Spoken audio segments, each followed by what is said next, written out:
So what is the admission procedure like? How, is there an entrance exam for applying? Most management courses in our country and across the world have entrance examinations. The big names in the entrance exams are the GMAT, Graduate Management Aptitude Test, across the world. In India, the Common Aptitude Test conducted by the Indian Institutes of Management are most popular.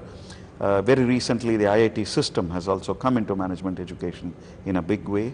So they conduct the joint management entrance test. Then the All India Management Association conducts the management aptitude test, I believe once a quarter. So these are some of the well-known tests.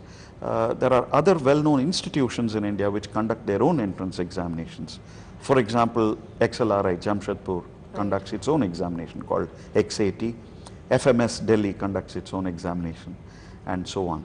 But national level examinations are what I told you, the CAT, the JMAT, MAT, and so on. Right. Now, Kasturi, you graduated from IIT Madras. So is it better for a student to join a Masters in Business Administration program with a few years of work experience, or is it okay for a student to just finish his bachelor's program and then go in for an MBA program? The concepts that you learn in an MBA course, you'll be able to appreciate it much better if you have a valid experience behind you, be it a software experience or even a shop floor experience would add a lot of value if you have a previous experience before you join an MBA course. So I always recommend people to have at least 1 or 2 years of experience before they join a school. So you finish bachelor's, have 2 years of experience and then join a master's program. When one looks at the profiles of students who have joined very good institutions, the proportion of students with work experience has shot up in the last few years. Typically, I'd say looking at the student profiles, it seems that more than 75 to 80% of the students have at least a year's work experience before they start the programs. Yes. And I believe it's actually a good thing, because I would agree with Kasturi in the sense that the way a student would appreciate the learning in the program, the lessons, and be able to recall their own experiences at work and relate them to the concepts that they are learning would be far superior with work experience. Typically, in world-class programs in some of the best institutions in the world, they wouldn't even allow people to apply without, say, 4 years of work experience. All right. That actually brings us to some of the colleges in our own city where students can take up some of these courses. Let's take you through some of the colleges available in our city. There's the IIT Management Studies in Madras, the University of Madras Department of Management Studies, the Loyola Institute of Business Administration, the Chennai Business School, the Great Lakes Institute of Management. Also, you have the Stansfield School of Business, Anna University, the Etraj College for Women, and MOP Vaishnav College for Women. Some of the other colleges also are St. Mary's School of Management Studies, Satyabama School of Management Studies, New College Institute of Management Association, and Sri Ramachandra College of Management. Well, these are some of the institutes that are available, but compared to the premier institutions in our country, like the IIMs, how can a student actually compete with students like that? See, when a student wants to get into a program, it's very important to understand a certain truth, which is the student should ask the question, what kind of a foundation for a career of 30 to 35 years will this school give me? So we're not talking of a first job and a first salary, yes. Right? Yes. You're talking of a 30-year career. Right. So will the school give me a good foundation is a very critical question. Now, I would like to add to some of the institutions that you had named. IFMR has a very good program, yes. Institute of Financial Management Yes. Research. I believe there are some other good schools also. SSN runs a good management program.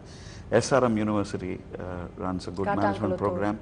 So even I think Madras School of Social Sciences, or I'm Yes, not they have recall an the MBA. exact name, but I think they have a good Yes. management program. Yes. I would say Chennai has good management programs. The other point is, it's one thing to talk of a big name, and other thing to look at what the name contains actually inside. Okay, now this is very, very tricky, because one has to understand who are the faculty, what are their qualifications, what's their background experience, how do they teach, and most importantly, what is the peer learning like in a school after we join?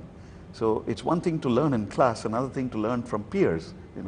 And it's well known in management education and even in pedagogy formally that peer learning is as important as classroom learning by students.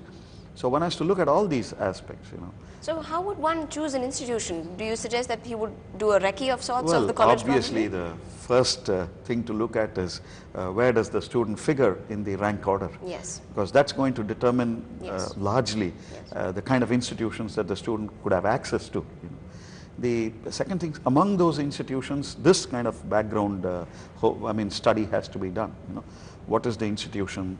Where are the alumni working now? Who are the alumni, at least the leading alumni? What have they done in their careers? The reputation of the college, basically. Yeah, a lot of background intelligence work has to be done by the applicant. So it's one thing to just go by reputation of the school, which is at a very large level. Another thing to dig deeper and get detailed information. So one must differentiate between infatuation for a school and real love for a school. Yes, right. Very true. Now you have all these specializations in MBA. So which one is in demand right now? Well, traditionally, if you see, marketing and finance have always held the roost in many business schools. However, there is a lot of scope for specialization on various counts. Broadly, there are two types of specializations. One is the functional area into which a person is going to work. That is marketing, finance, human resources, operations, projects, systems, information technology. There's also a specialization coming into consulting, because even many organizations now have internal consulting practices, not just external consulting practices. So we have a few schools offering consulting specialization. Now that's functional. You also have, as you rightly said earlier, there are vertical specializations. One could specialize in retail, one could specialize in, for example, aviation, one could specialize in healthcare. Now these are verticals. So